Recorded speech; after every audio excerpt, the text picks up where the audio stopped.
Bato bilib kay Senator Alan Peter Cayetano matapos lumabas ang tapang nito upang himukin ang Marcos administrasyon na palayain si FPRRD.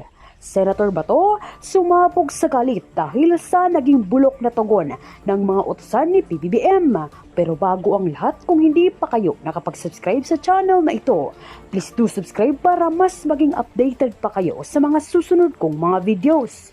Hinimok nga ni Senator Alan Peter Cayetano ang Administrasyong Marcos na itulak ang pagpapalaya at pagpapauwi kay dating Pangulong Rodrigo Duterte.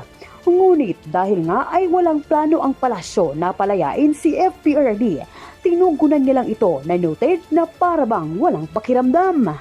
Dahil nga dito, nag-alboroto sa galit si Senator Bato na kung saan tinawag niyang kampo ng kadiliman si Castro at ang administrasyon dahil sa walang konsiderasyon na bigyan ng kalayaan ang dating Pangulo. Kalakip nga dito ay umabot sa Malacanang ang balitang butot balat na lang ang dating Pangulo na siyang tinugunan lang ng palasyo na ipag-exercise na lamang umano ito.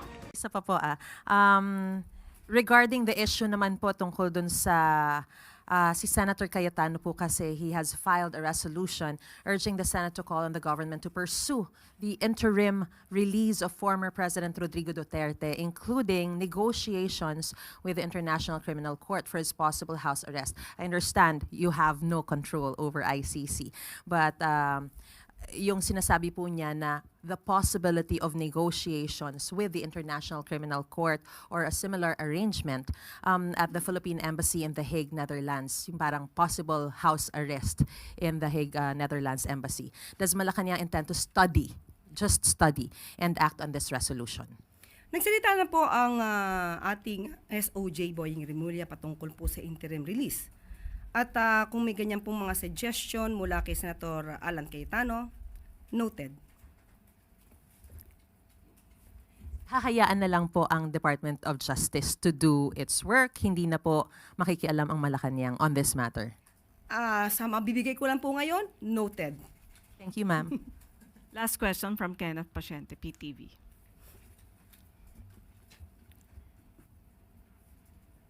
Hi, Yusek. Good morning po. Yusek, unmodified opinion po ang nakuha ng OVP from COA para sa fiscal year 2024 in spite of allegations of misuse of confidential funds. However, the COA clarified that an unmodified opinion does not necessarily mean that there were no misstatements found during the audit. Ano po ang reaction dito ng palasyo? Okay, liwanagin po natin ang unmodified opinion na ibinibigay po ng COA para po hindi masyado maguluhan ang ordinaryong Pilipino. Pag sinabi po kasing unmodified opinion, it pertains only to the financial statement presentation. So, ibig sabihin, sumunod lang po sa financial reporting framework. Kumbaga, yung format, kung ano yung laman, nagbalanse. Pero hindi po ito nagpapatunay na walang anomalya. Iba po yung tama ang pag-report at iba yung tama ang paggamit ng pondo. Kung sinasabing may continuing commitment ang OVP dahil dito sa unmodified opinion for transparency, accountability, judicious use of funds, as well as compliance with principles of good governance. Tandaan mo natin, yung opinion na po yun ay hindi po patungkol sa compliance and performance audits. Kung nagkaroon man po ng unmodified opinion ang COA for 3 years in a row, ang OVP, hindi po nangangahulugan na walang irregularidad sa paggamit ng pondo. Dahil iba po ang pag-audit sa paggamit, ito nga po yung compliance and performance audits. So ang ibig sabihin, yung level of compliance with regard to the laws, rules, and regulations, at kung ito ba ay nababase sa principles of efficiency and effectiveness, hindi po siya ang covered ng unmodified opinion ng COA. Dahil kahit po nagkaroon ng unmodified opinion ng COA sa OVP since 2022, meron pa rin pong notice of disallowance sa halagang 73 million pesos sa confidential funds.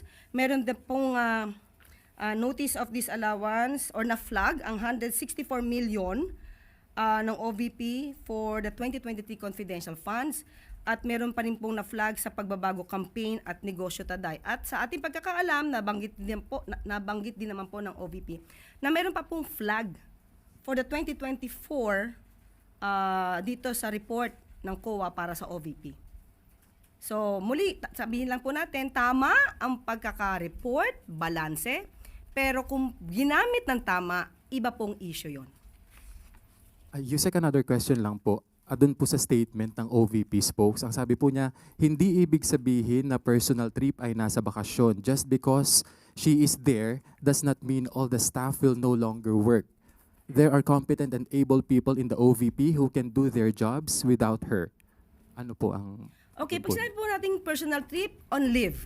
Pag on leave, wala pong ginagawang official functions. So, paano po ba makakategorya yon?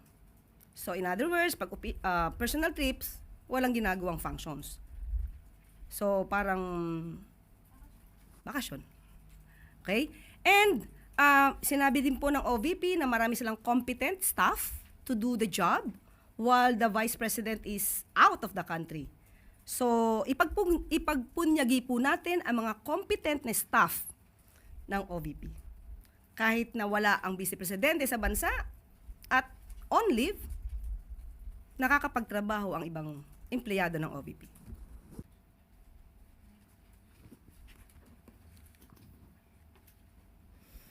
Good morning po, Yusek. May we know po yung status ng National Polytechnic University Bill. May mga reports po online na that the bill has already lapsed into law dahil hindi daw po napirmahan ng Pangulo. Can you confirm this po? Ang sinasabi pong bill ay na-veto ng Pangulo. Dahil nagkaroon po ng direktiba noon pa po ng 2016 na dapat magkaroon ng assessment. At sa ngayon po lumalabas na hindi po nagkaroon ng compliance para sa assessment ng nasabing paaralan. At mananatili naman po ang Pangulo at umaasa siya na ang PUP po ay magkakaroon din po ng national university status kapag ka po na-comply po nila lahat ang mga requirements. One follow-up lang po. May information po ba kung ano yung mga particular na hindi na-meet ng PUP po para mag-grant sa kanila yung status? Sa ating nabigay na mga impormasyon, hindi po dinetalye kung ano po ito, pero ito po ay naaayon din po sa pag-aaral at pag-reassess po sa mga nagawa po ng nasabing paaralan. Next question, Maris Umali, GMA News. Another topic, Undersecretary, may we get the palace reaction on civil society groups and even health groups expressing deep alarm. As a matter of fact, some oppose the appointment of the new PCO Secretary Dave Gomez being a longtime executive of the tobacco industry. Siguro po, mas maganda po na mismong si Secretary Dave Gomez ang sumagot ng patungkol po dyan. Pero hindi maapektuhan ang Pangulo. Sa ngayon po, dahil siya naman po yung na-appoint, malamang ay hindi naman po apektado ang ating Pangulo. Pero sabi nga natin, lahat naman po ng mga heads of the agencies, cabinet secretaries, laging on notice. Thank you, ma'am. Next question, Maricel Halili, TV5. Good morning, Yusek. Yusek, Secretary of State Rubio mentioned that they look forward to hosting the visit of President Bongbong Marcos in Washington in a few days. Can you confirm this, Yusek, sa July 22 yata? Sa ngayon po, ang magbibigay po ng detalye patungkol po dyan ay ang DFA. Titingnan ko lang po kung merong bagong update po sa atin. Okay. Mas gugustuhin ko po na ang magbigay po ng statement ay ang DFA, pero hindi po natin to dinideny. Pero mas maganda po na DFA po ang magbigay sa inyo ng detalye. Pero mampahabol, baka lang meron tayong nakuhang info if ano yung mga possible na agenda ni PBBM sa pagbisita doon. Of course, he will talk to US President Donald Trump, pero ang mainit kasing issue ngayon yung about sa tariff. Mhm. Okay, pina-finalize po kasi yung detalye. At sinabi ko nga po, kino-confirm po, hindi ko po dinideny, kino-confirm po ang pagbisita po ng ating Pangulo at sa US, July 20 to 2020. Tama, 22. July 20 to 22. Pero po, confirm. Pero po, yung ano yung detalye na pag-uusapan, ang DFA na po ang magbibigay sa inyo. Salamat, Yusek.